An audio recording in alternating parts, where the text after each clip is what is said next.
Kenalin, nama aku Monica Purwanti. Kali ini kita akan membahas materi kelas 10 mengenai momentum dan impuls. Pada subbab materi momentum dan impuls, kita bagi menjadi 4. Yang pertama, kita akan membahas tentang teori momentum dan impuls. Yang kedua, kita akan membahas tentang hubungan impuls dan momentum. Yang ketiga, kita akan membahas tentang hukum kekekalan momentum. Dan yang terakhir, kita akan membahas tentang koefisien restitusi. Sebelum kita membahas materi lebih lanjut tentang momentum dan impuls, kita lihat video animasi berikut. Pada video animasi tersebut terlihat ada 2 pengendara motor, di mana kita asumsikan pengendara motor pertama memiliki kecepatan lebih tinggi daripada pengendara motor kedua. Pada pengendara motor pertama, kita lihat berjenis kelamin laki-laki dan pengendara motor kedua berjenis kelamin perempuan. Dan kedua pengendara tersebut beserta motornya memiliki massa yang sama. Sehingga kita analisis bagaimanakah ketika kedua motor tersebut berhenti, di manakah motor yang lebih cepat berhenti. Dalam hal ini, kita perlu mempelajari momentum dan impuls. Momentum sendiri merupakan sukarnya suatu benda untuk bergerak, di mana kecepatannya dapat diperlambat maupun dipercepat. Momentum sendiri merupakan besaran vektor. Persamaan momentum, di mana momentum disimbolkan dengan rho.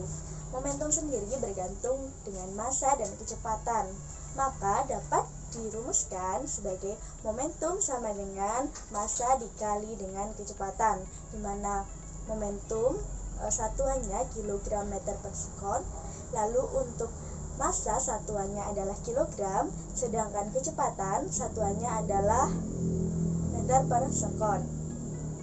Lalu untuk dimensi dari momentum sendiri adalah sebagai berikut. Dari penjabaran momentum kita dapat mengetahui siapakah yang berhenti lebih cepat, pengendara yang memiliki kecepatan tinggi ataupun pengendara yang memiliki kecepatan rendah. Dalam hal ini kita ketahui pengendara yang memiliki kecepatan tinggi akan sukar berhenti. Hal ini dikarenakan momentum bergantung dengan kecepatan. Adapun pada pengendara 2 akan lebih mudah berhenti dikarenakan massanya kecil dan kecepatannya juga kecil, sehingga momentumnya juga kecil.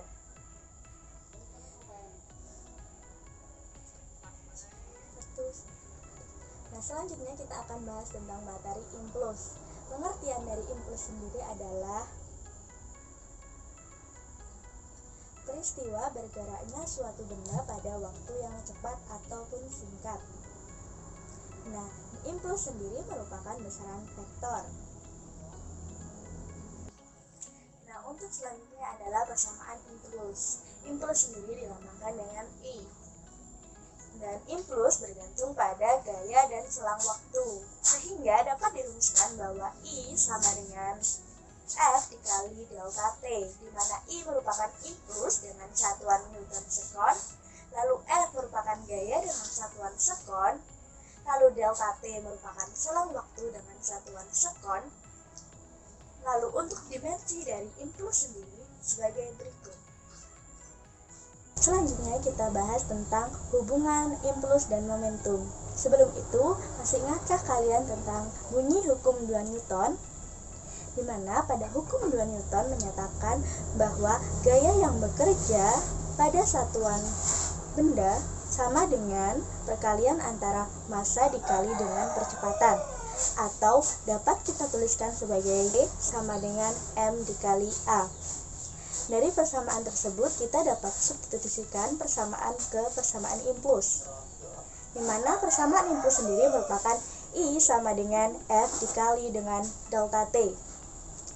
Karena F merupakan M dikali A, maka kita dapat substitusikan I sama dengan M dikali A dalam kurung selang waktu. Lalu, karena kita ketahui percepatan merupakan perubahan kecepatan per selang waktu, maka kita dapat tuliskan I sama dengan M dikali dengan delta V per delta T kali delta T. Dari persamaan tersebut, kita dapat menyimpulkan bahwa I sama dengan M dikali V2 min M dikali V1. Kita ketahui M dikali dengan V2 atau M dikali dengan V1 merupakan momentum. Sehingga dapat kita tuliskan I sama dengan momentum 2 dikurangi dengan momentum 1. Atau kita dapat menuliskan kembali I sama dengan perubahan momentum. Dari persamaan tersebut, kita dapat menjabarkan bahwa impuls sendiri merupakan perubahan momentum pada suatu benda. Selanjutnya kita bahas tentang hukum kekekalan momentum. Pada hukum kekekalan momentum terjadi pada dua buah benda yang sering bertumbukan. Ketika suatu benda bertumbukan, momentum suatu benda tersebut akan bernilai sama pada saat bertumbukan dan setelah bertumbukan jika tidak ada gaya luar yang mempengaruhinya. Masih ingatkah kalian tentang hukum 3 Newton, di mana F aksi sama dengan F reaksi? Hal ini juga berkaitan dengan hukum kekekalan momentum. Dari persamaan 3 Newton tersebut, kita dapat merumuskan sebagai F aksi sama dengan min F reaksi, di mana F merupakan M dikali dengan A, lalu A dijabarkan sebagai selang kecepatan dibagi dengan selang waktu. Lalu pada hal ini dapat kita ketahui rumus akhir dari hukum kekekalan momentum sendiri merupakan Rho 1 aksen ditambah Rho 2 aksen sama dengan Rho 1 aksen ditambah Rho 2 aksen. Hal ini merupakan persamaan yang membuktikan adanya hukum kekekalan momentum. Jadi, dari uraian tersebut dijelaskan bahwa berlakunya hukum kekekalan momentum harus disertai syarat bahwa tidak ada gaya yang mempengaruhi selain gaya aksi dan reaksi suatu benda tersebut. Untuk pembahasan selanjutnya, kita bahas tentang koefisien restitusi, di mana koefisien restitusi dilambangkan dengan E kecil. Koefisien restitusi sendiri merupakan perbandingan perubahan kecepatan benda sesudah bertumbukan dan sebelum bertumbukan. Persamaan dari koefisien restitusi sendiri adalah E sama dengan F1 dikurangi F2 per F1 min F2.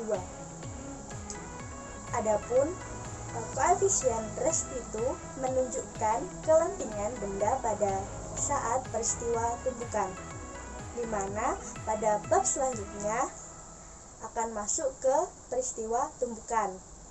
Tumbukan sendiri terdapat 3 macam.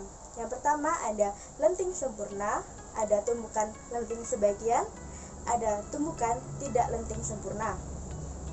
Ketiga tumbukan tersebut memiliki nilai restitusi yang berbeda-beda, di mana pada tumbukan lenting sempurna memiliki nilai restitusi sebesar 1. Lalu untuk tumbukan lenting sebagian memiliki nilai restitusi kurang dari 0 lebih dari 1. Lalu untuk tumbukan tidak lenting sempurna memiliki nilai restitusi sendiri sama dengan 0. Nah teman-teman, itu tadi penjelasan mengenai momentum dan impuls pada pertemuan pertama. Untuk pertemuan selanjutnya, kalian akan membahas tentang tumbukan lenting sempurna, tumbukan lenting sebagian, dan tumbukan lenting tidak sempurna. Sekian video pembelajaran yang saya paparkan. See you next time. Assalamualaikum warahmatullahi wabarakatuh.